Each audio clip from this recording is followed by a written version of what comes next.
Hi hello welcome to 24/7 news TV. ప్రతి ఒక్క సామాన్యుడికి ఈ మధ్య కాలంలో అవసరమయ్యేది లోన్. ఈ లోన్ గురించి చాలా మందికి అవగాహన ఉండదు. ఈ మధ్య సోషల్ మీడియాలో బాగా వినిపిస్తున్న పేరు ఇంద్రా లోన్ గురు. ఆయన ఈ రోజు మనతో ఉన్నారు. ఆయనతో మాట్లాడి చాలా విషయాలు తెలుసుకుందాం. నమస్తే సార్. నమస్తే అండి. సార్, ఇప్పుడు చూసుకుంటే బ్యాంకుకి వెళ్తే పెద్ద పెద్ద వాళ్ళకు మాత్రమే లోన్లు ఇస్తుంటారు. చిన్న చిన్న సామాన్య ప్రజలకు అసలు లోన్లే ఇవ్వరు. ఎందుకని? మీరు చెప్పింది కరెక్టే. అంటే పెద్దవాళ్ళకే వస్తుందని కాదు. అది ఎందుకు వాళ్ళకే వస్తుందంటే అక్కడ మేజర్ కారణం ఏంటంటే వాళ్ళు సరైన ప్రొఫైల్‌తో వెళ్తున్నారు. ఓకే. సో, సామాన్య ప్రజలకు అంటే చిన్న చిన్న వ్యాపారస్తులు గానివ్వండి, నార్మల్ పీపుల్ గానివ్వండి, అసలు వాళ్ళ దగ్గర ప్రాపర్ అంటే వాళ్ళ యొక్క డాక్యుమెంట్స్ గూడా ప్రాపర్‌గా ఉండట్లేదు వాళ్ళకి. ఓకే. అందుకనే వాళ్ళకసలు బ్యాంకర్స్ అనేది వాళ్ళకి లోన్స్ ఇవ్వడానికి ఇబ్బంది పడతారు. అండ్ వాళ్ళకి సరైన డాక్యుమెంట్స్ లేవు కాబట్టి వాళ్ళు రిజెక్ట్ చేయడం జరుగుతుంది. అంటే మెయిన్‌గా ఒక క్వాలిఫికేషన్ అనేది ఉండాలా? ఎగ్జాక్ట్‌లీ అండి. సో, నథింగ్ బట్ ఇక్కడ లోన్ అనంగానే మనకి బ్యాంకర్స్ మనకిస్తున్నారు కరెక్టే. అది గూడా ఒక అప్పు లాంటిదే. హ్మ్. దీనికన్నా ముందు నేను ఒకటే చెప్తానండి. ఎవ్వరికైనా సరే, ఓకే. పెద్దవాళ్ళని గాదు, సామాన్యులని గాదు. ఒక పదం ఏంటంటే లోన్ అస్సలు తీసుకోవద్దు. హ్మ్. చెడు అప్పుల కోసమైతే. హ్మ్. లోన్ ఖచ్చితంగా తీసుకోండి. మంచి అప్పుల కోసమైతే. ఇప్పుడు ఇదైతే హ్మ్. గుర్తుపెట్టుకోవాలని నేను చెప్తాను. సో, మనం అనుకున్నట్లు ఇప్పుడు లోన్ పర్పస్ ఏదైతే సామాన్య పీపుల్ బ్యాంక్‌కి వెళ్ళినప్పుడు వాళ్ళు ఎందుకు రిజెక్ట్ అవుతుందనే విషయంలో మనం చూసుకుంటే గిన, సో, లోన్ అనేది కూడా ఒక జాబ్ లాంటిదే. ఇప్పుడు జాబ్ కోసం మనం వెళ్ళినప్పుడు ఎలా అయితే మనం రెజ్యూమ్ ప్రిపేర్ చేసుకుంటామో, దానికి తగ్గట్లు మనం అటాచ్డ్ డాక్యుమెంట్స్ ఎలా అయితే పెట్టుకుంటామో, సో, లోన్ కోసం మనం వెళ్ళినప్పుడు కూడా అక్కడ ప్రాపర్ కొన్ని చెక్ లిస్ట్ ఉంటుంది. ఓకే. ఏ పర్పస్ వెళ్తున్నాము, సో, ఎలాంటి లోన్ కోసం వెళ్తున్నాం అనేది ముందు మనకొక క్లారిటీ ఉండాలి. ఓకే. అండ్ దాంతో పాటు ఆ లోన్‌కి సంబంధించి ఎలాంటి డాక్యుమెంట్స్ మనం సబ్మిట్ చేయాలనేది కూడా మనకు దాని మీద అవగాహన ఉండాలి. హ్మ్. సో, మేజర్ ఇక్కడ ఏంటంటే సామాన్య పీపుల్‌కి ఆ అవగాహన ఉండట్లేదు. హ్మ్. అందుకనే వాళ్ళకి సరైన డాక్యుమెంట్స్ వాళ్ళు ప్రిపేర్ చేసుకోవడంలో విఫలమవుతున్నారు. అందుకనే వాళ్ళకి లోన్స్ రావట్లేదు. హ్మ్. సో, అందుకని చెప్తున్నాను. అంటే లోన్‌కి అంటే జాబ్‌కి ఎలా అయితే మనము సబ్మిషన్ చేసుకుంటామో, అంటే అప్లై చేసుకుంటామో, అదే విధంగా లోన్‌కి అప్లై చేసుకునే టైంలో గూడా ఏదైతే ప్రైమర్ డాక్యుమెంట్స్ అంటాం. హ్మ్. అంటే హ్మ్. కేవైసీ అంటామండి జనరల్‌గా. ఓకే. హ్మ్. సో, నో యువర్ కస్టమర్ అంటాం దాన్ని కేవైసీ అంటే. హ్మ్. సో, ఇక్కడేంటంటే ముందుగా ఎవ్వరికైనా సరే ఒక మినిమమ్ బేసిక్ డాక్యుమెంట్స్ నీడ్ అనేది ఉంటుంది. ఏ హ్మ్. బ్యాంకర్ దగ్గరికన్నా వెళ్ళండి. ఓకే. సో, ఇక్కడ ముఖ్యంగా మనకేంటంటే ఆధార్ కార్డ్ అనేది కంపల్సరీ అవసరం. హ్మ్. రైట్? హ్మ్. Aadhaar card, pan card, okay. ఒక పాస్‌పోర్ట్ సైజ్ ఫోటో. ఓకే. ఇవి బేసిక్ కేవైసీ అన్నమాట. హ్మ్. హ్మ్. ఇక్కడ ఇంట్రెస్టింగ్ ఏంటంటే చాలా మందికి ఆధార్ కార్డు, పాన్ కార్డ్‌లో సేమ్ నేమ్ ఉండట్లేదు. హ్మ్. హ్మ్. ఓకే. అర్థమవుతుందా హ్మ్. మీకు? మ్యాచ్ డీటెయిల్స్ ఉండాలి. ఎగ్జాక్ట్‌లీ. హ్మ్. సో, అక్కడే ఇంకా వాళ్ళు రిజెక్ట్ అయినట్లే ఇంకా. అవునవును. సో, అక్కడే ఫెయిల్యూర్ అయిపోయినట్లు. హ్మ్. సో, ఇలా ఇవి చాలా చిన్న చిన్న విషయాలు. కానీ మనము ఫ్యూచర్‌లో లేదా ఒక పర్టిక్యులర్ టైమ్‌లో మనం లోన్‌కి వెళ్ళాలి అనుకున్నప్పుడు ఒక 3 మంత్స్ బిఫోరో, 6 మంత్స్ బిఫోరో లేదంటే 1 ఇయర్ బిఫోర్ నుంచే ప్రాపర్ ప్లానింగ్ ఉందనుకోండి. హ్మ్. సో, ఇవన్నీ ముందే మనము డాక్యుమెంట్స్ అనేది ప్రాపర్‌గా మనము ప్రిపేర్ చేసుకుంటాం. ఓకే. రెడీగా పెట్టుకొని రైట్? సో, ఇలా రెడీ చేసుకున్నాక ప్రాపర్ ప్రిపరేషన్ చేసుకున్నాక అంటే ఇవన్నీ పర్ఫెక్ట్‌గా వాల్యూ ఉంటాయి. ఈక్వల్‌గా ఉన్నయివి అనుకున్నప్పుడు అప్పుడు మనము బ్యాంకర్ దగ్గరికి వెళ్తే హ్మ్. అప్పుడు వాళ్ళు ఈజీగా యాక్సెప్ట్ చేయడానికి ఛాన్సెస్ ఉంటుంది.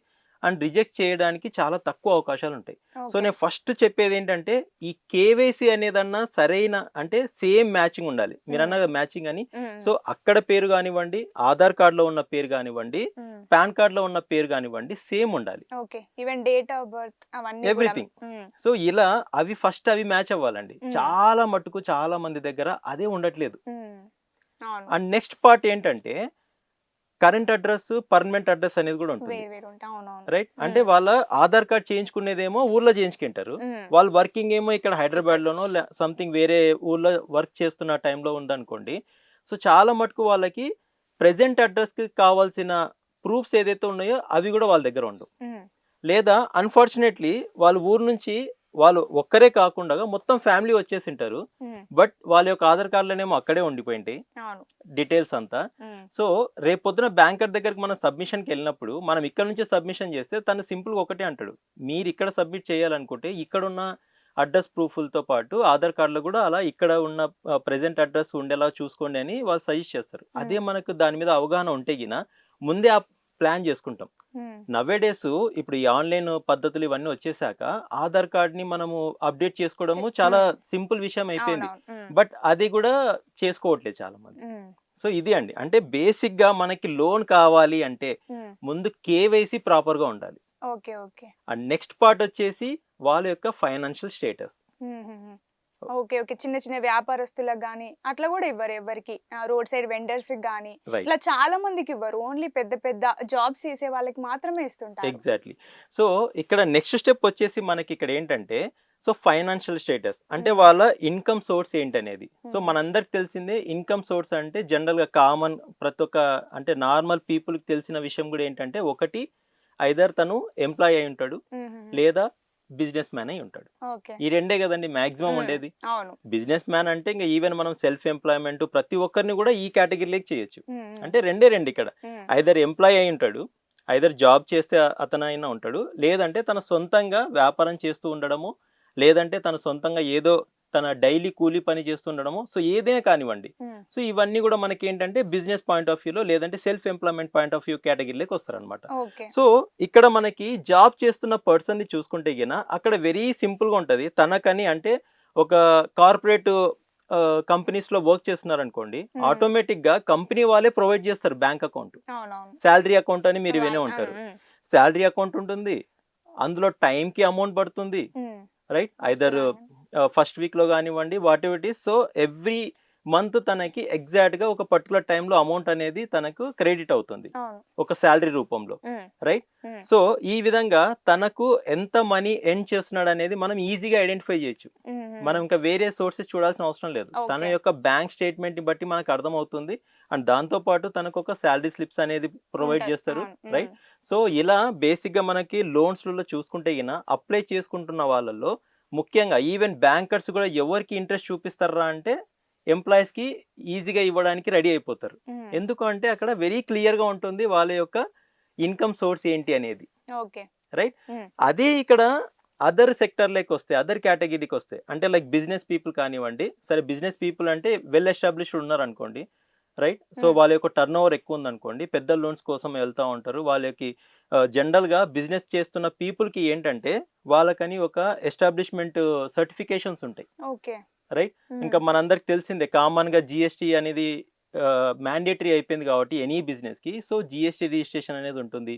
కొన్ని ఊర్లలో జిఎస్టీకి వాళ్ళు అంత మా దగ్గర అంత టర్న్ ఓవర్ లేదు అన్నప్పుడు అక్కడ ఏమైపోతుంది అంటే వాళ్ళకి లేబర్ లైసెన్స్ అనేది ఉంటుంది. చిన్న చిన్న వ్యాపారం చేస్తున్న వాళ్ళకు కూడా ఉద్యమ్ రిజిస్ట్రేషన్ అనేది కూడా ఉందన్నమాట. సో ఉద్యమ్ సర్టిఫికేట్ కూడా ఉంది. సో ఇలా చాలా రకాల సర్టిఫికేషన్స్ ఉన్నాయి. ఇప్పుడు మెడికల్ షాప్ పెట్టారనుకోండి, డ్రగ్ లైసెన్స్ అనేది ఉంటుంది. సో ఇలా వాళ్ళ యొక్క కేటగిరీని బట్టి, ఓకేనా. సో ఆ యొక్క బిజినెస్ చేస్తున్న పీపుల్కి ఒక ఐడియా ఉంటుంది ఎలాంటి సర్టిఫికేషన్స్ పొంది ఉంటే వాళ్ళు ఆ బిజినెస్ చేసుకోవడానికి ఎలిజిబుల్ అనేది. సో ఆ ఎలిజిబుల్ ఉన్న సర్టిఫికేట్స్ వాళ్ళ దగ్గర ఉండాలి. అండ్ నెక్స్ట్ వచ్చేసి లోన్ కి వాళ్ళు ఎలిజిబుల్ అవ్వాలంటే ఇక్కడ నెక్స్ట్ ఫేజ్ లో, సో ఆల్రెడీ ఎగ్జిస్టింగ్ బిజినెస్ చేస్తున్నారు, వాళ్ళకి బిజినెస్ లోన్ కావాలి అంటే మినిమము 3 years వింటేజ్ ఉండాలి. అంటే వాళ్ళు వాళ్ళ యొక్క వ్యాపారం మొదలు పెట్టి 3 years అయి ఉండాలి. అలా ఉంటే వాళ్ళకి దాంతో పాటు ప్రాపర్ ట్రాన్సాక్షన్స్ జరిగి ఉంటే వాళ్ళ యొక్క అకౌంట్ లో దాన్ని బేస్ చేసుకొని వాళ్ళకి లోన్ వచ్చే అవకాశం ఉంటుంది. అండ్ జాబర్స్ కి కానివ్వండి అండ్ అదర్ పీపుల్స్ కానివ్వండి, ఎవరికైనా సరే ఇంకొక క్రైటీరియా ఉందండి ఇన్కమ్ సోర్స్ చూసుకోవడానికి, అదే ఐటీఆర్. సో నేను కూడా సజెస్ట్ చేసేది ఏంటంటే వ్యూవర్స్ కి కూడా, సో ఖచ్చితంగా ఐటీఆర్ అనేది ఖచ్చితంగా చేసుకుంటేనే బెటర్. అది వాళ్ళ యొక్క ఇన్కమ్ సోర్స్ కి అదొక ప్రూఫ్ లాగా ఉంటుంది అనమాట. అర్థమైంది కదండి. సో ఇలా వాళ్ళకి సో ఈ క్రైటీరియాలో కూడా వాళ్ళకి అంటే వాళ్ళ యొక్క ఇన్కమ్ సోర్స్ అనేది బెటర్ గా మనం చూపించగలిగితే అండ్ వెరీ ట్రాన్స్పరెన్స్ గా ఉండి ఎక్కడ వాళ్ళకి డీవియేషన్స్ ఏం లేకుండా ఉంటే గిన వాళ్ళకి లోన్స్ కి ఎలిజిబుల్ అయ్యేదానికి అవకాశాలు ఎక్కువ ఉంటుంది. అండ్ మీరు అన్నారు కదా ఈ చిన్న వ్యాపారస్తులకి, ఈ రోడ్ సైడ్ వెండర్స్ కి, రైట్. అంటే ఈ కాయగూరలు అమ్మే వాళ్ళకి కానివ్వండి, పూలు అమ్మే వాళ్ళకి కానివ్వండి, సో ఇలాంటి వాళ్ళకి లోన్స్ రాదు అని. సో అఫ్ కోర్స్ అండి, ఎందుకంటే ఇక్కడ అదే చెప్పాం కదా, శాలరీ వాడికేమో శాలరీ వాళ్ళని చూసుకుంటేనేమో మనకు ఖచ్చితంగా వాళ్ళకి వాళ్ళ అకౌంట్ లో ప్రాపర్ గా పడిపోతుంది. సో ఎంత శాలరీ వస్తుంది, వాళ్ళు ఏమేమి ఖర్చు చేస్తున్నారు, వాళ్ళకి ఎంత మిగిలొచ్చు అనేది ఈజీగా మనకు ఐడెంటిఫై అవుతుంది. బట్ వీళ్ళని ఎలా మనం కన్సిడర్ చేస్తాం, రైట్.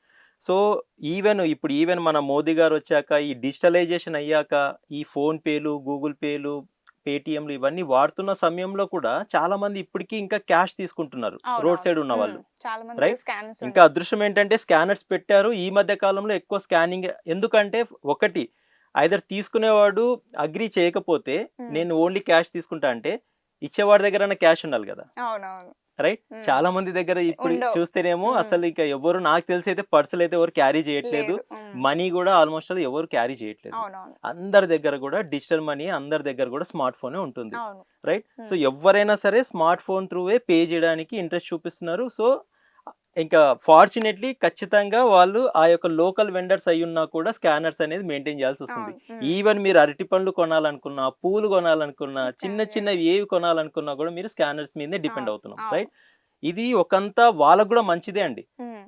ఓకేనా. ఎందుకంటే దాని ద్వారా అయినా సరే వాళ్ళకి ఆ అకౌంట్ స్టేట్మెంట్స్ అనేది వస్తున్నాయి, బెటర్మెంట్ అవుతుంది, అక్కడ ఆ ట్రాన్సాక్షన్స్ అనేది కనిపిస్తుంది. అవును.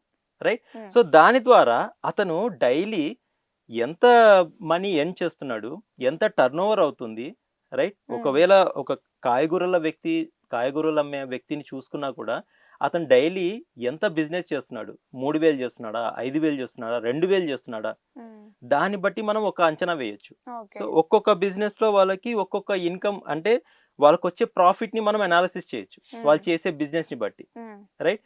ఇప్పుడు అదే టీ స్టాల్ అనుకోండి, టీ స్టాల్లో చాలా మందికి తెలిసిందే దాదాపు 40 to 50% వాళ్ళకి ప్రాఫిట్ ఉంటుంది. వాళ్ళకు ఒక 2,000 రూపాయలు 3,000 రూపాయలు పర్ డే వాళ్ళకి ఒక ట్రాన్సాక్షన్ జరిగింది అంటే 3,000 రూపాయల మీద వాళ్ళకి 1,000 రూపాయలు కానీ 1,500 దాకా కూడా వాళ్ళకి మిగిలే అవకాశం ఉంటుంది. అలా చూసుకున్నా కూడా 1,000 రూపాయలు అనుకున్నా కూడా సో మంత్లీ వాళ్ళకి 30,000 వాళ్ళకి ఇన్కమ్ ఉన్నట్లే. ఒక శాలరీ పర్సన్ 30,000 వస్తుంది అఫీషియల్ గా ఉన్నాడంటే అతను సేమే. ఇక్కడ డైలీ రోడ్ సైడ్ ఉన్న టీ కొట్టులో ఉన్న పర్సన్ ఎండ్ చేస్తున్నది కూడా 30,000. బట్ ఇక్కడ ఏంటంటే తనకు వన్ టైం కనిపిస్తుంది, అక్కడ వన్ టైం క్రెడిట్ అవుతుంది శాలరీ రూపంలో, అక్కడ ఏదో అఫీషియల్ గా కనిపిస్తా ఉంది. ఇక్కడేమో మల్టిపుల్ ట్రాన్సాక్షన్స్ ఉంటాయి, బట్ అదైనా కూడా ప్రాపర్ గా ట్రాన్సాక్షన్ జరిగితే అది కూడా ఎలిజిబిలిటీ వాళ్ళకి. సో నేను కూడా అందరికి సజెస్ట్ చేసేది ఏంటంటే ఈ చిన్న వ్యాపారస్తులకు కానివ్వండి, రోడ్ సైడ్ వెండర్స్ కానివ్వండి, ఖచ్చితంగా మీరు స్కానర్స్ ఒకవేళ ఇంకా ఇప్పటికి కూడా ఎవరైనా వాడకపోతే గినా ఖచ్చితంగా స్కానర్స్ అయితే వాడండి. స్కానర్స్ త్రూయే మీరు ట్రాన్సాక్షన్స్ అనేది చేయడానికి ప్రయత్నించండి. సో దీని ద్వారా ఏంటంటే మీకు మీ యొక్క ఇన్కమ్ ఎంత వస్తుంది అనేది అంచనా వేయడానికి ఒక అవకాశం ఉంటుంది. సో దాని ద్వారా మీకు రేపొద్దున ఏదైనా ఒక లోన్ కావాలి అంటే అది కూడా ఒక ప్రూఫ్ లాగా మీకు ఉండిపోతుంది. సో ఇది అండి. ఇప్పుడు చాలా మంది యూత్ చూసుకుంటే వివిధ యాప్స్లలో లోన్స్ తీసుకొని బెట్టింగ్స్ కి పాల్పడుతూ ఆత్మహత్యలు కూడా చేసుకుంటున్నారు. ఎందుకని అలా? అసలు అంటే నార్మల్ బ్యాంక్స్ లోన్ ఇవ్వకనా ఇదంతా? రైట్ అండి. ఫస్ట్ థింగ్ మీరు అనేది ఖచ్చితంగా ఒక నిజం ఏముంది అంటే నవ్వే డేస్ మనందరికి తెలిసిందే ఇప్పుడు అంతా వైరల్ అవుతా ఉంది ఈ బెట్టింగ్ యాప్స్ రిలేటెడ్. రైట్. దానికి తోడు ఐపీఎల్ కూడా రీసెంట్ గా స్టార్ట్ అయిపోయింది. రైట్. సో ఎక్కువ మంది బెట్టింగ్స్ ఓన్లీ క్రికెట్ మీదే అని కాదండి, చాలా రకాలు ఉన్నాయి బెట్టింగ్స్ మీద వాళ్ళు ఇన్వెస్ట్ చేసేది. ఇన్స్టెంట్ గా మనీ వచ్చేస్తుంది, ఇన్స్టెంట్ గా మనం 100 రూపాయలు పెట్టామంటే 1,000 రూపాయలు వస్తుంది, 2,000 రూపాయలు వస్తుంది, 5,000 రూపాయలు వస్తుంది, 1,00,000 రూపాయలు కూడా సంపాదించుకోవచ్చు అనేటివి ఆ ట్రాన్స్ లో ఉండిపోతున్నారు. అది కనపడుతుంది అక్కడ, కానీ ఏది అందదండి అది. రైట్. సో ఇక్కడ మీరు అన్నట్లే ఇక్కడ మనకి బెట్టింగ్స్ మీద అంటే ఆ బెట్టింగ్ యాప్లో వాళ్ళేమో డౌన్లోడ్ చేసేసుకుంటున్నారు, ఇంకా ఇప్పుడు దాంట్లో ఇన్వెస్ట్ చేయాలి కదా. సో ఆ వాలెట్ ఫుల్ఫిల్ చేయడానికి వాళ్ళకి ఇప్పుడు మనీ సోర్స్ కావాలి. ఇంట్లో వాళ్ళని అడిగితేనేమో ఎలాగో ఇవ్వరు. రైట్. అలాగని మీరు అన్నట్లు యూత్ కి ఎలిజిబిలిటీ అయితే ఉండదు. ఎందుకంటే మనం మాట్లాడుకున్నట్లు ఏదో ఒక ఇన్కమ్ సోర్స్ ఉండి రైట్. సో వాళ్ళు ఇన్కమ్ ఎండ్ చేస్తున్నారు అంటేనే బ్యాంకర్స్ ఇవ్వడానికి ఛాన్స్ ఉంటుంది. ఇంకొకటి ఎడ్యుకేషన్ లోన్స్ అని ఉంటుంది, అది వేరండి కంప్లీట్ గా. సో వాళ్ళు చదువుకోవడానికి వాళ్ళకి లోన్ అనేది ఉంటుంది, అది వేరే విషయం. బట్ ఇక్కడ ఏంటి, వాళ్ళు ఒక చెడు పని చేయడానికి ఇప్పుడు కోరుకుంటున్నారు మనీ. సో బ్యాంకర్స్ అయితే ఎట్టి పరిస్థితుల్లో ఇవ్వరండి, అండ్ వాళ్ళ ఎలిజిబిలిటీ ఉండదు. కానీ అన్ఫార్చునేట్లీ ఈ డిజిటల్ ఎరాలో ఇంకొక పెద్ద అంటే అది విషయం లాగా స్ప్రెడ్ అవుతుంది ఏంటంటే ఈ లోన్ యాప్స్ అండి. సో అఫ్ కోర్స్ ఇంకా అందరినీ ఒక ట్రాప్ లెగ్ దించడం ఇదంతా. రైట్. మనము ఎంత జాగ్రత్తగా ఉన్నాం అనేది ఇంపార్టెంట్. అండ్ నేను తల్లిదండ్రులకు కూడా సజెస్ట్ చేస్తున్నది ఏంటంటే మీ కొడుకు కానీ కూతురు కానీ మీ సన్ కానీ డాటర్ కానీ ఎవరైనా సరే వీటికి ప్రలోభ పడకుండా చూసుకోండి, అది మీకు నేను సజెస్ట్ చేస్తున్నాను ప్లీజ్. సో ఈ విధంగా ప్రతి ఒక్కరు వాటికి అలవాటు పడిపోతున్నారు. అవును. So and at the same time loan apps అనేది బాగా ఎంకరేజ్ చేస్తున్నాయి. వాళ్ళ అక్కడ ఇంట్రెస్ట్ రేట్ ఎంత పడుతుంది ఏంటి ఏది అనేది అవసరం ఏమీ లేదు. చూసుకోవట్లేదండి. అవును. 5,000 ఇస్తాం, 10,000 ఇస్తాం, 15,000 ఇస్తాము, 50,000 ఇస్తాం అనంగానే ఇమ్మీడియట్ గా బేసిక్ గా ఇక్కడ ఏ లోన్ రావాలన్నా కూడా సిబిల్ స్కోర్ అనేది కూడా చాలా ఇంపార్టెంట్ అవును. అండి. అవును. మీకు సిబిల్ స్కోర్ రిలేటెడ్ కూడా మీకు డీటెయిలింగ్ గా మనం మరిన్ని వీడియోలో videos మనం చేద్దాం. ఫ్యూచర్ లో చెప్పబోతాం కాబట్టి ప్రతి ఒక్క దాని డీటెయిలింగ్ మనం చెప్దాము. ఉమ్. బట్ ఇక్కడ కూడా ఏంటంటే మనకి యూత్ కానీ ఎవరన్నా కానివ్వండి, అఫ్ కోర్స్ ఈ లోన్ యాప్స్ త్రూ ఎలా అట్రాక్ట్ చేస్తున్నాయంటే వాళ్ళని ఈజీగా ఎలిజిబుల్ అయిపోతున్నారు. అవును. అక్కడ ఎలిజిబుల్ అవ్వడానికి కారణం ఏంట్రా అంటే కేవలం 5,000 మీరు లోన్ తీసుకుంటే రిమైనింగ్ ఒక 1 మంత్ ఆర్ 2 మంత్స్ లోపల మీరు రీపే చేసేది ఉంటుంది అనేది ఉంటుంది అక్కడ ఈఎంఐస్ రూపంలో. ఓకే. అక్కడ దాదాపు 8,000 దాకా పే చేసేది ఉంటుందండి, అక్కడ క్లియర్ గా ఉంటుంది. బట్ అవన్నీ చూడరు వాళ్ళు. ఫస్ట్ మనీ ముందు 5,000 నా అకౌంట్ లోకి వచ్చిందా లేదా, ఈ ప్రాసెస్ లో మినిమం వాళ్ళకి కావాల్సిన కేవైసీ అని మనం ముందు అనుకున్నాం కదా, అలా వాళ్ళ యొక్క ఆధార్ కార్డు, పాన్ కార్డు అవన్నీ అన్ని సబ్మిట్ చేస్తారు, అకౌంట్ డీటెయిల్స్ పెట్టేస్తారు, అయిపోతుంది, ఎలిజిబుల్ అయిపోతున్నారు, వచ్చేస్తుంది. ఇక్కడ కూడా ఏంటండి బెట్టింగ్ యాప్స్ లో కూడా 500 నుంచి మీరు వ్యాలెట్ లేకి ఫుల్ఫిల్ చేసుకోవచ్చు అనమాట. ఓకే. ఇంకా జస్ట్ ఇమాజిన్ చేసుకోండి ఇక్కడేమి ఇప్పుడు నన్ను అడిగితే అట్లీస్ట్ వీళ్ళని కంట్రోల్ చేయాలి అంటే ఏం చేయాలంటే అట్లీస్ట్ బెట్టింగ్ యాప్ లో మినిమం ముందు 1 lakh రూపీ డిపాజిట్ చేస్తేనే ఎలిజిబుల్ అని ఎలాగ ఉంటేనన్నా చాలా మంది రాకుండా ఉంటారేమో. బట్ అన్ఫార్చునేట్లీ ఇక్కడ ఓన్లీ 500 కూడా వాళ్ళు డిపాజిట్ చేసుకోవచ్చు. అలా ఇక్కడ వాళ్ళని అడిక్ట్ చేస్తున్నారు. సో ఇదే ప్రాసెస్ లో ఈ లోన్ యాప్స్ కూడా అట్రాక్ట్ చేస్తా ఉన్నాయి. ఇంకేముందండి ఇంకా యూత్ ఇంకా వేరే పని ఏముంది, రైట్? సో లోన్ యాప్ నుంచి అమౌంట్ తీసుకోవడము, బెట్టింగ్ యాప్ లో వేయడం. చూడ్డానికేమో ముందు 1 or 2 times మనీ వచ్చేస్తుంది కూడా, అది కూడా ఉంది. మళ్ళీ అక్కడ రాగానే ఇంకా ఇంట్రెస్ట్ చూపించేసి ఇమ్మీడియట్ గా మళ్ళీ ఒకవేళ లోన్ యాప్స్ కాకపోతే హ్యాండ్ లోన్స్ ఫ్రెండ్స్ ద్వారానో లేదంటే ఏదో ఒక వేరే కారణాలు చెప్పేసి మాకు అర్జెన్సీ ఉందని చెప్పేసి ఈవెన్ ఇంట్లో పేరెంట్స్ తో కూడా బుక్స్ కని చెప్పేసో లేదంటే ఎగ్జామ్ ఫీ అని చెప్పేసో అలా అమౌంట్ తీసేసుకొని సో వీటిలో ఇన్వెస్ట్ చేస్తున్నారండి, రైట్? ఫైనల్లీ ఏంట్రా అని చూసుకుంటే నన్ను అడిగితే మేబీ దాదాపు 1,00,000 మందిలో ఒకరో ఇద్దరో ఎండ్ చేసిండొచ్చేమో కానీ రిమైనింగ్ పీపుల్ అంతా కూడా అప్పుల్లోనే ఉండిపోతున్నారండి. అండ్ ఇక్కడ ఇంకొక బాధాకరమైన విషయం ఏంటంటే మీరు అన్నారు కదా ఆత్మహత్యలు చేసుకుంటారని.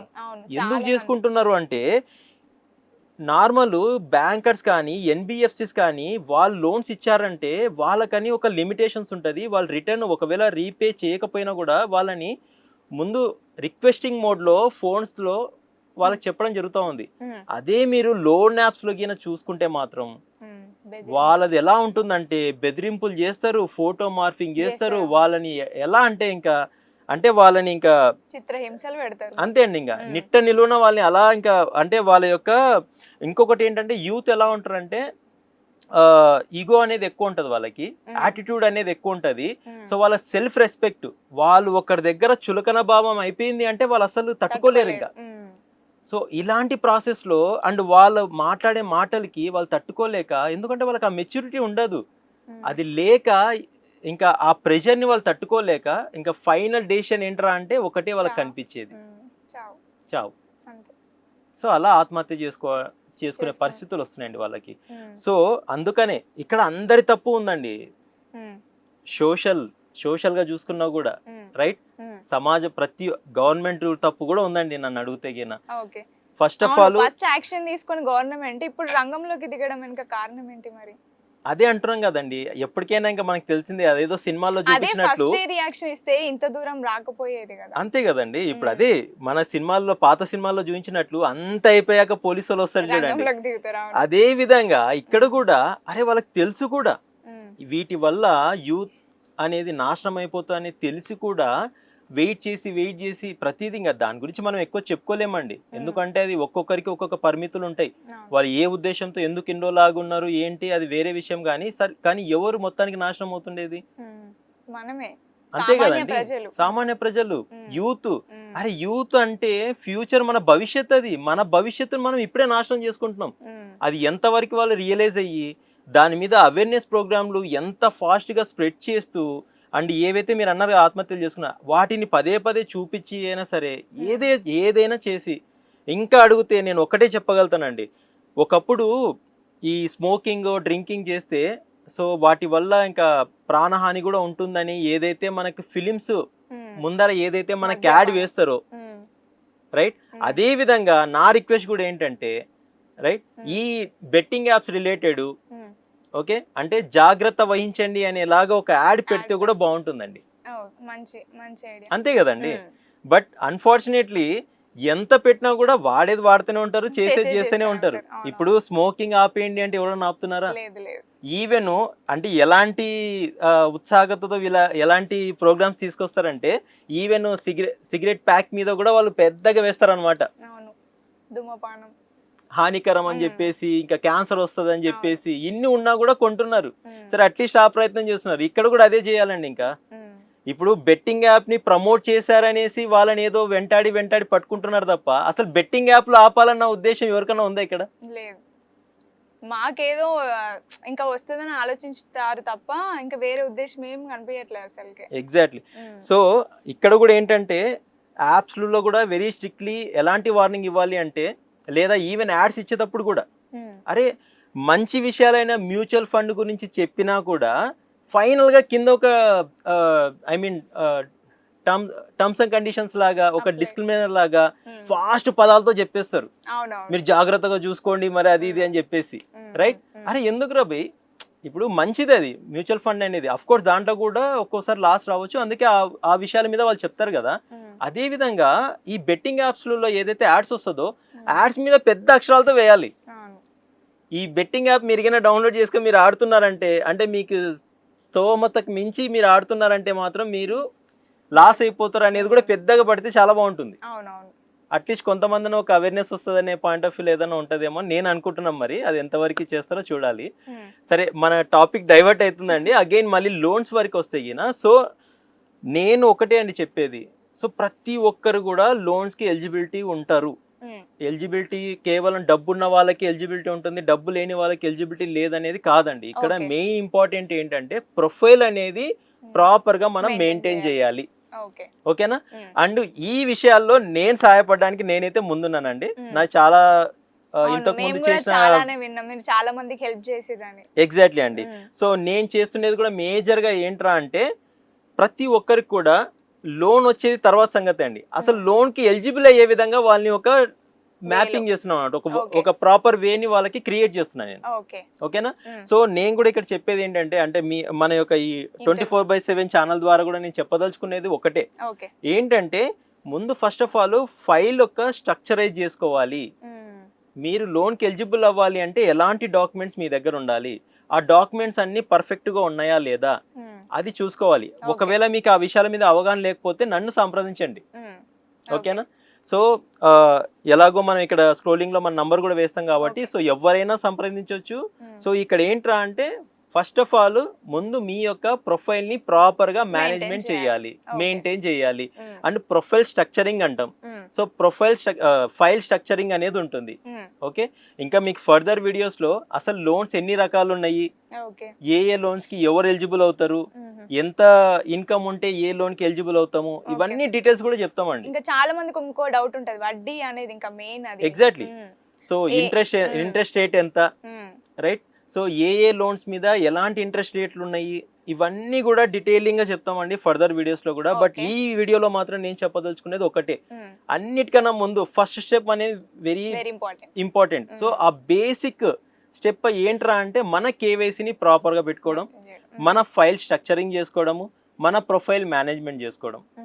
ఓకే, సో ఇవి ప్రాపర్ గా ఉన్నాయంటే దాదాపు 80% లోన్ వచ్చినట్లే మీకు ఇంకా. సో అందుకని వీటి మీద ప్రాపర్ అవగాహన ఉండాలన్న ఉద్దేశంతో నేను ఇప్పుడు ఇక్కడ మీకు రావడం జరిగింది, మీతో చెప్పుకోవడం జరిగింది. అండ్ అదే విధంగా ఇంకా ఎవరికైనా సరే డీటెయిలింగ్ గా కావాలంటే కూడా నన్ను సంప్రదించవచ్చు. సో వాళ్ళకి ఈవెన్ ఫైల్ స్ట్రక్చరింగ్ చేసే పర్పస్ కూడా నేను సపోర్ట్ చేయగలుగుతానండి. సో నేను ఒక్కనే అని కాదు, మా టీం ఉంది. And not only in Hyderabad, me AP and Telangana, and not only in south AP and Telangana అని కాదు, త్రూ అవుట్ ఇండియా త్రూ వచ్చినా కూడా మనకి ఎక్కడి నుంచి ఉన్నా కూడా పీపుల్ వాళ్ళకి మేము సపోర్ట్ చేయగలుగుతాము. అండ్ వాళ్ళకి ఎటువంటి లోన్ కావాలన్నా కూడా మా త్రూ అయితే వాళ్ళకి ఖచ్చితంగా లోన్ వచ్చే రకంగా మేము చేయగలుగుతామండి. ఎందుకంటే మాకున్న ఎక్స్పీరియన్స్తో సో మేము దాదాపు ఇప్పటికే మా యొక్క అండర్లో ఉన్న కనెక్టర్స్ అవనివ్వండి, డిఎస్ఎస్ అంటాము, ఇవన్నీ టెక్నికల్ టర్మ్స్. సో లోన్స్ ఇప్పించే వాళ్ళు, లోన్ అడ్వైజర్ అనుకోండి. సో ఇలా లోన్ అడ్వైజరింగ్ ద్వారా మాతో కనెక్టెడ్ అయి ఉన్న పీపులే మేము చేస్తున్నదే దాదాపు పర్ మంత్ 500 crores డిస్బర్స్మెంట్ అనేది జరుగుతుందండి లోన్స్, అన్ని రకాల లోన్స్, పర్సనల్ లోన్ అవ్వనివ్వండి, హోమ్ లోన్స్ అవ్వనివ్వండి, మార్టిగేజ్ లోన్స్ అవ్వనివ్వండి, ఎడ్యుకేషనల్ లోన్స్ అవ్వనివ్వండి. ఓకేనా, సింప్లీ చెప్పాలంటే సెక్యూర్డ్ లోన్స్, అన్సెక్యూర్డ్ లోన్స్ అని ఉంటాయి. ఓకే, దీని గురించి మళ్ళీ ఫర్దర్ గా చెప్పుకోవచ్చు, బట్ చెప్తున్నాను సింప్లీ. సో ఇలా ఎటువంటి లోన్ కావాలన్నా కూడా మమ్మల్ని సంప్రదించవచ్చు. ఈవెన్ ఫ్యూచర్ లో మేము గవర్నమెంట్ త్రూ వచ్చే లోన్స్ గురించి కూడా చెప్తామండి. గవర్నమెంట్ స్కీమ్స్ కూడా ఉంటాయి, సబ్సిడీస్ కూడా ఉంటాయి. దాదాపు మీరు ₹1,00,00,000 తీసుకున్నారంటే కేవలం మీరు 70 లక్షలు కట్టినా సరిపోతుందనే ప్రాస్పెక్ట్స్ ఉన్నాయి. కొన్ని స్కీమ్స్ ఏమో మీరు 50% సబ్సిడీస్ ఉన్నాయి, కొన్ని స్కీమ్స్ 80% సబ్సిడీస్ కూడా ఉన్నాయి. సో ఇవన్నీ కూడా మీకు డీటెయిలింగ్ గా చెప్తాము. సో ఇవన్నీ తెలుసుకోవాలి, వీడియోస్ వచ్చేంత వరకు వెయిట్ చేయలేము అంటే మా నంబర్కి అయితే కాల్ చేయొచ్చు వాళ్ళు. సో వాళ్ళకి మేము ప్రాపర్గా మేము వాళ్ళకి సజెస్ట్ చేయడం జరుగుతూ ఉంటుంది, వాళ్ళకి ఇన్ఫర్మేషన్ ఇవ్వడం జరుగుతుందండి. Okay sir, thank you so much sir. Thank you అండి. చూసారుగా వ్యూయర్స్, కింద స్క్రోల్ అయ్యే నంబర్కి కాంటాక్ట్ అయ్యండి. Thank you.